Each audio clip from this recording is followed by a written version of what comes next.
Fransa Eğitim Milli olarak Afrika Etiyopya'dayız. Hayırsever Mahmut Çengi'nin bizlere verdiği sadaka kurbanını kesiyoruz. Fransa Eğitim Milli olarak Afrika Etiyopya'dayız. Hayırsever Hatice Ataş'ın bizlere verdiği sadaka kurbanını kesiyoruz.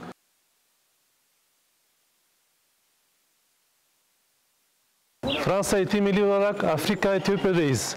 Hayırseverlerin bizlere emanet ettiği kurbanların kesimini gerçekleştirdik. İnşallah birazdan kurbanları poşetleyip dağıtımını gerçekleştireceğiz. Rabbim hayırseverlerin hayırlarını kabul eylesin.